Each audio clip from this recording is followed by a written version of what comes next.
Olá, boa noite. Veja no Brasil TV desta quinta-feira, dia 30 de março. A Polícia do Rio faz uma operação para prender bandidos de outros estados escondidos numa comunidade da zona norte da capital. A Polícia Federal cumpre mandados contra a quadrilha que mandou 17 toneladas de cocaína para a Europa. Situação de calamidade pública numa cidade maranhense que corre o risco de desaparecer por causa de um fenômeno geológico. E ainda, moradores de Betim hoje não têm outro assunto. Quem foi o sortudo que ganhou 37 milhões de reais na Mega Sena? Quem será? Agora, no Brasil TV.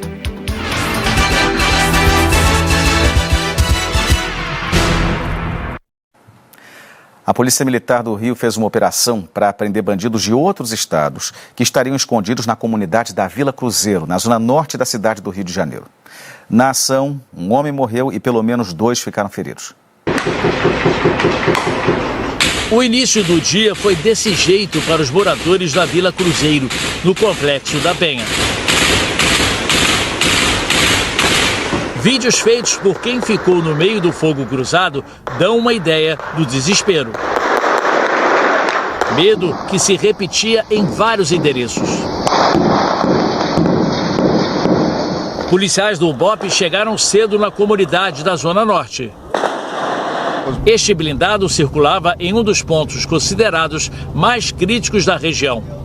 Segundo a PM, o tiroteio começou porque traficantes atiraram contra policiais. Nas ruas de acesso, o policiamento estava reforçado. O objetivo da ação de hoje era prender bandidos de outros estados escondidos na comunidade e também combater o roubo de cargas na região. Fontes da Polícia Civil contaram que o Complexo da Penha serve como um importante ponto de força da facção que está em guerra por territórios nas zonas oeste e norte do Rio. Pelo menos 150 paraenses ligados ao crime estão escondidos em favelas do estado. Há uma semana, uma operação no Complexo do Salgueiro, em São Gonçalo, terminou com 13 mortos. 9 eram bandidos do Pará. Na ocasião, a Polícia Civil afirmou que apenas 2 desses 13 mortos não tinham ficha criminal, mas se exibiam com armas em redes sociais. Nossa produção apurou ainda, com a inteligência da polícia, que antes dessa operação em São Gonçalo, os 13 mortos passaram meses escondidos, justamente no Complexo da Penha. Na ação de hoje, um homem de 35 anos morreu. Segundo a polícia, Cid Clay Fernandes era traficante. O Hospital Federal de Bom Sucesso afirmou que ele chegou morto à unidade. Além dele, mais 2 homens ficaram feridos. O menor de idade de 17 anos, que não teve a identidade divulgada, foi para a mesma unidade. Com um tiro nas costas, passou por cirurgia. Já Vinícius dos Santos Siqueira Soares, de 20 anos, atingido por estilhaços, foi atendido no Hospital Getúlio Vargas e liberado. Ele prestou depoimento junto com a mãe na Delegacia da Penha. Parentes não quiseram gravar entrevista, mas afirmaram à nossa equipe que ele trabalha como mototaxista e é inocente. Um grupo protestou na localidade Campo do Ordem. Essas outras 2 pessoas foram levadas no Camburão. Elas ainda não tiveram a identidade divulgada, mas o homem confessou ser do Pará e estar escondido há um mês na Vila Cruzeiro. Agentes disseram que havia um mandado em aberto contra ele por roubo. E funcionários e clientes de uma padaria ficaram no meio do fogo cruzado no Morro de São Carlos, também na zona norte do Rio. Um bandido com um fuzil invadiu a padaria atrás de um homem. Câmeras de segurança registraram o momento em que o bandido é visto correndo na rua com um fuzil na mão. Ele entra na padaria com a arma apontada para outro homem. Dentro da área de produção da padaria, os funcionários tentam se proteger dos disparos e saem correndo, claro. E depois as câmeras mostram a fuga do suspeito do lado de fora, na rua. Ele recebe apoio de comparsas, também armados, que estavam num carro branco e conseguem fugir. A Polícia Militar do Rio disse que não há registro de ocorrência desse tiroteio. Autoridades do Brasil e do Paraguai fazem hoje uma operação contra uma quadrilha que mandou 17 toneladas de cocaína para a Europa num período de 2 anos. Os agentes foram para ruas no Rio Grande do Sul, Santa Catarina, Paraná, Amazonas, Rondônia e também no Paraguai. Ao todo, 534 medidas judiciais para cumprir, entre mandados de prisão, busca e apreensão, além de sequestros de bens, veículos e bloqueios de contas bancárias. Rodrigo Alvarenga Paredes, considerado um dos chefes da quadrilha, foi preso na cidade de Luque, na região metropolitana de Assunção. Ele é dono de empresas e fazendas no Paraguai e, segundo a investigação, era responsável em organizar as remessas de droga para a quadrilha no Brasil. A suspeita é de que ele lavava o dinheiro do narcotráfico através de empresas e fazendas de criação de gado. A investigação começou em março de 2021 a partir da apreensão de 316 quilos de cocaína na cidade de Hamburgo, na Alemanha. A droga saiu do porto de Rio Grande, no sul gaúcho. Depois disso, a polícia descobriu um grande esquema de tráfico de cocaína para a Europa através dos portos brasileiros. De acordo com a investigação, a cocaína era produzida na Bolívia e era enviada ao Brasil por um fornecedor paraguaio. A droga entrava no país por Ponta Porã, em Mato Grosso do Sul. Depois, a cocaína era transportada em caminhões até o Rio Grande do Sul e Santa Catarina e armazenada em empresas da quadrilha e depósitos perto dos portos de Rio Grande, no Rio Grande do Sul, e Itajaí, em Santa Catarina. Depois disso, a droga era colocada dentro de contêineres e enviada junto com cargas lícitas para países da Europa. Lá, o grupo comprador do entorpecente furtava a parte da carga regular que continha a cocaína e distribuía para diversos países do continente. A gente escaneia 530 mil contêineres por ano, né? Então é óbvio que tu precisa ter um foco muito específico para conseguir chegar a identificar um pequeno resíduo de droga num contêiner desse. Então, por conhecer esses mecanismos, esse tipo de empresa acabou aproveitando e ocultando essas drogas em cargas normais. São exportações que iam do Brasil para a Europa e inseriam em alguns desses contêineres volumes contendo cocaína. A Polícia Federal fez buscas em duas grandes empresas de logística marítima nos portos de Rio Grande e no de Itajaí. Segundo a PF, 2 executivos dessas empresas foram presos hoje. Em 2 anos de investigação, os policiais comprovaram que o grupo criminoso movimentou 17 toneladas de drogas para a Europa. 12 toneladas foram apreendidas. Na operação de hoje, os agentes apreenderam armas, veículos, um avião, maços de dinheiro e até pedras preciosas. De acordo com a Polícia Federal, a descapitalização da organização criminosa é calculada em 3 bilhões e 800 milhões de reais, valor estimado das transações ilegais da quadrilha nos últimos 2 anos. Nós não conseguimos localizar a defesa de Rodrigo Alvarenga Paredes, preso na operação de hoje no Paraguai. Nós questionamos os portos sobre o esquema de tráfico revelado pela operação. A segurança portuária do porto de Itajaí declarou que não vai comentar. Apenas afirmou que o porto é um dos mais seguros do país. Já a autoridade portuária dos portos do Rio Grande do Sul parabenizou as autoridades pela operação e afirmou que continua sendo parceira na manutenção da ordem pública que resguarda as fronteiras do país. 14 trabalhadores em condições semelhantes à escravidão foram resgatados numa pedreira no Paraná. Este vídeo mostra o local de descanso dos trabalhadores, um curral. Quando chegaram do Piauí, 7 foram alojados aqui e dormiam ao lado de animais, como conta este trabalhador. Tinha um gado lá do lado, lá, que eles tiravam leite, né? É muito complicado. Na hora que chove também, dá uns pingos lá. Segundo o Ministério do Trabalho e do Emprego, os trabalhadores atuavam em uma pedreira e tinham boa parte do salário retida em um mercado de Mauá da Serra. Os donos da pedreira foram autuados por trabalho análogo à escravidão, já que, segundo a denúncia, também não davam condições seguras de trabalho aos empregados. A maioria atuava com suas próprias ferramentas e sem equipamentos de proteção, como consta na denúncia do Ministério do Trabalho. Desde segunda-feira, os 14 trabalhadores estão sendo ouvidos na Câmara Municipal de Mauá da Serra. Os que vieram do Nordeste estão em um hotel, pago pela Justiça, e os outros vivem na cidade. Na manhã desta quinta, os auditores retornaram ao alojamento, que foi interditado. Os auditores também entregaram uma intimação aos responsáveis. Nosso objetivo nunca é terra arrasada, não, em hipótese nenhuma, acabar com a empresa. Simplesmente é preciso seguir leis. Então, a gente já explicou isso de uma forma muito clara. Olha, A gente listou item por item o que ele tem que entregar para o engenheiro, o que precisa ser feito. Assim que for regularizado, todos os outros trabalhadores podem voltar, é uma atividade lícita, normal, mas é preciso fazer isso dentro de condicionamentos legais. Nos próximos dias, todos devem receber indenizações que serão pagas pela empresa. Nós tentamos contato com a empresa Pedras Mauá, mas não tivemos retorno. 3 policiais militares do Tocantins foram presos suspeitos de sequestro e tortura numa disputa de terras no interior do estado. A Ana Paula Rebem tem mais informações do caso. Oi, Eric. Segundo a Polícia Civil do Tocantins, essas prisões fazem parte de uma operação que há 2 anos investiga a disputa de 2 grupos por uma fazenda de 3.000 hectares. Essa propriedade rural fica na região sudeste aqui do Tocantins, na cidade de Rio da Conceição, que é conhecida também por ser uma região turística.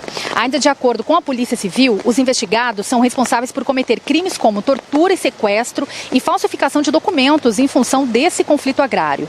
Ao todo, são 4 mandados de prisão e 8 de busca e apreensão em 4 cidades do Tocantins e também em Goiânia. Os 3 policiais militares foram presos hoje aqui em Palmas. O Comando Geral da Polícia Militar do Tocantins informou que a Corregedoria está acompanhando o caso. O 4º alvo é um empresário que não foi localizado e é considerado foragido pela polícia. Uma das situações mais graves relacionadas a esse conflito agrário ocorreu em agosto de 2021, quando um funcionário que estava na sede dessa fazenda, na região sudeste, foi rendido e torturado por 3 homens fortemente armados. Os policiais militares prestaram depoimentos hoje durante o dia. Eric.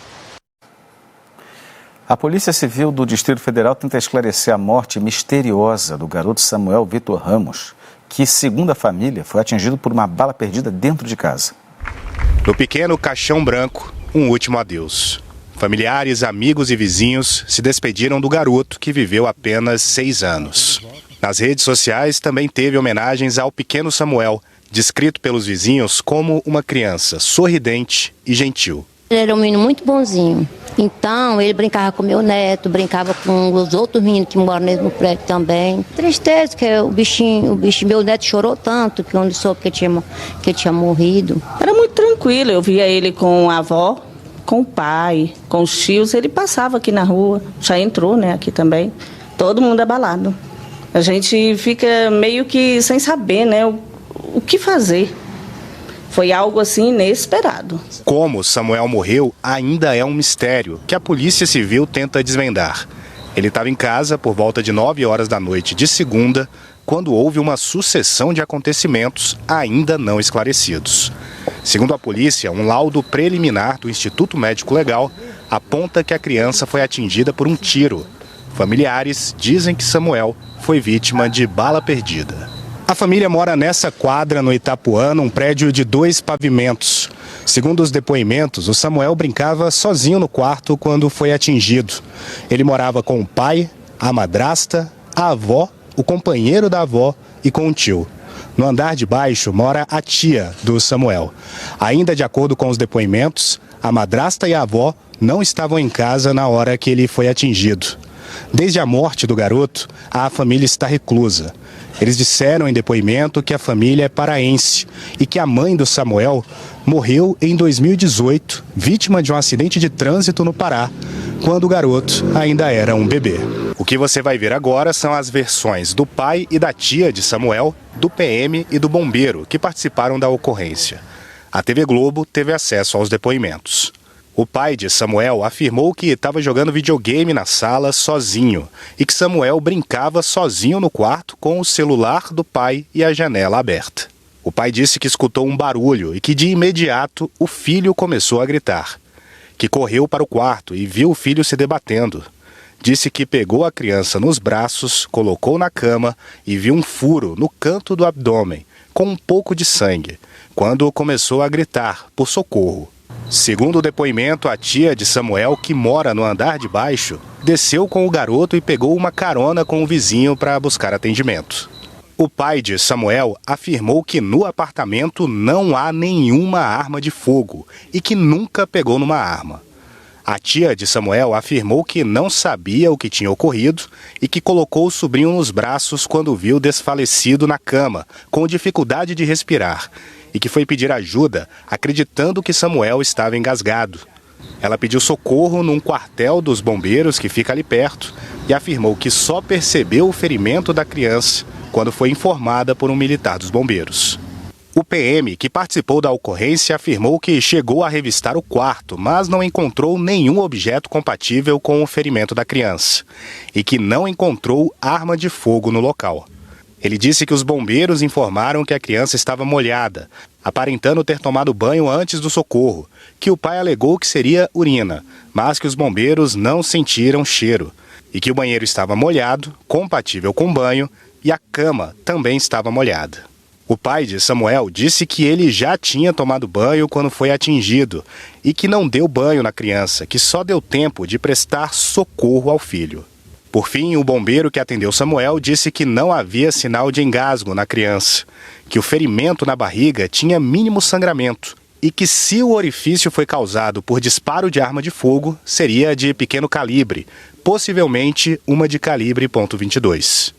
O bombeiro afirmou que ligou para o SAMU e que tentaram reanimar Samuel por cerca de 1 hora, mas que em nenhum momento ele indicou que responderia aos estímulos. O médico do SAMU declarou a morte de Samuel às 10 horas e 26 minutos da noite. 52 municípios no Maranhão decretaram situação de emergência depois dos temporais que provocaram as enchentes dos rios. Em Buriticupu, no interior do estado, a situação é grave e foi reconhecida pelo governo federal como calamidade pública. O tempo muda e a preocupação de seu Carlos vai para as alturas. Ninguém dorme de noite aqui, é a noite todinha acordado. Escutando só o barranco caindo, escutando o barranco. Tem vezes que eu levanto, abro a porta, levanto para me olhar. Ele mora em Buriticupu, no interior do Maranhão, onde 26 crateras gigantescas avançam sobre a cidade. Algumas chegam a medir 600 metros de extensão e 70 de profundidade. São tão grandes que atingiram o grau de vossoroca, quando fendas desse tipo alcançam o lençol freático. Vossoroca é uma palavra de origem tupi-guarani, que significa terra rasgada. E é isso mesmo que acontece aqui. Durante o período chuvoso, que vai de janeiro a junho, a enxurrada rasga o solo, abre fendas. Se nada é feito para conter esse processo erosivo, vão se formando crateras, que avançam rapidamente e alcançam dimensões gigantescas. Este geólogo estuda vossorocas há mais de 40 anos e acompanha a situação em Buriticupu. A situação é tão grave que não sei se não é mais fácil você relocar a cidade do que combater essas vossorocas. A cada ano, os buracos avançam em média 5 metros, ameaçam bairros inteiros. Era uma vila grande aqui. Aqui tinha mais de 300 casas aqui. Aí o povo começou a cair. Aí, ó, já tá indo para lá, o povo é só se mudando.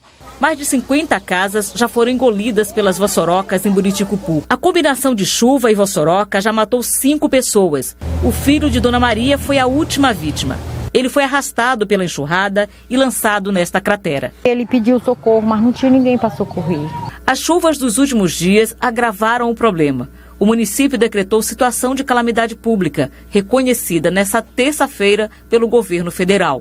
Técnicos da Defesa Civil Nacional e Estadual estiveram no local, avaliando a situação. Eu ainda estou aqui porque eu não tenho condição de comprar uma casa para outro canto, né? Nem para o povo mesmo, que eu mesmo já estou na idade que eu estou, em qualquer lugar eu vivo. Segundo o Corpo de Bombeiros do Maranhão, mais de 31.400 famílias foram afetadas e quase 7.000 famílias estão desabrigadas e desalojadas pelas chuvas no estado, e que as equipes da Defesa Civil Estadual estão nas regiões afetadas, prestando auxílio às famílias e apoio às coordenadorias municipais de Defesa Civil das prefeituras.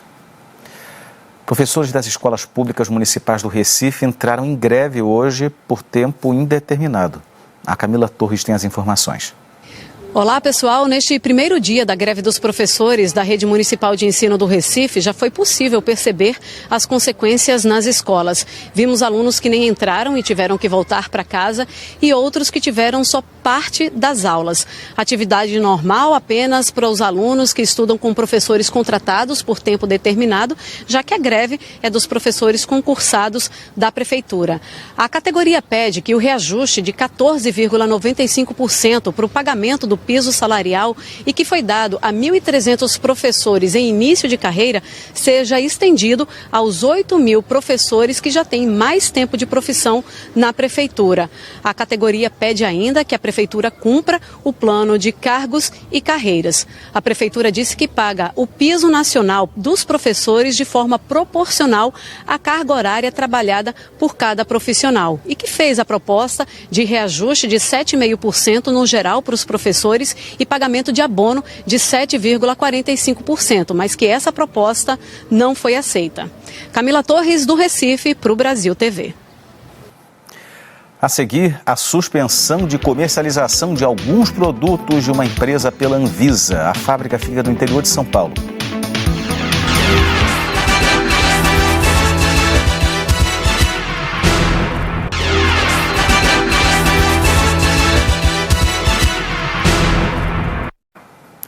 A Agência Nacional de Vigilância Sanitária determinou hoje o recolhimento de lotes de maionese da marca Fugini. Ontem a Anvisa já tinha suspendido a fabricação, comercialização, distribuição e uso de alimentos dessa mesma marca, produzidos na fábrica de Monte Alto, no interior de São Paulo. São duas, então, determinações da Anvisa. A primeira é em relação a todo o estoque que está aqui dentro dessa fábrica que fica em Monte Alto. Estoque de molho de tomate, de mostarda, de conservas de vegetais e outros produtos fabricados por essa gigante do ramo alimentício. Todos esses produtos, por enquanto, não podem sair daqui e a produção também está suspensa. Além disso, a Anvisa fez uma outra determinação, determinando a retirada da comercialização, inclusive dos supermercados, de lotes de maionese. São os lotes com vencimento em dezembro de 2023, janeiro, fevereiro e março de 2024, porque, de acordo com a Anvisa, eles encontraram nesse lote de maionese matéria-prima vencida. A Fugini diz que respeita todas as regras determinadas pela Anvisa, que em relação à primeira autuação que foi feita aqui, eles já fizeram as correções necessárias. Em relação à segunda, que é sobre a maionese, eles já disseram que é uma pequena substância usada e que estão apoiando para a retirada desse produto. A Fugini divulgou em suas redes sociais uma nota dizendo que depois da vistoria da Anvisa, rapidamente alterou os processos e procedimentos de acordo com as recomendações da agência. Olha, tem alguém bem feliz hoje, hein, em Betim, Minas Gerais. Um apostador ou uma apostadora da cidade que vai dividir o prêmio da Mega Sena com um outro vencedor do Recife. Cada um vai ficar com mais de 37 milhões de reais. É bom, né? Mais cedo, a Larissa Carvalho esteve em Betim, na lotérica onde foi feita essa aposta sortuda. Todo mundo querendo saber cadê o sortudo. Até sentei aqui, ó, porque eu imagino que ele esteja assim no fresquinho, pensando como gastar tanto dinheiro, né? Tomara que ele também ajude muita gente, né? Eu fui mais cedo lá, fica no bairro Laranjeiras, em Betim, essa lotérica, e lá tava no maior buchicho, todo mundo, quem é? Perguntei, vocês têm alguma desconfiança, pessoal? Olha só, conversei com tanto de gente lá, a comunidade está adorando o assunto. O que eu faria com esse dinheiro?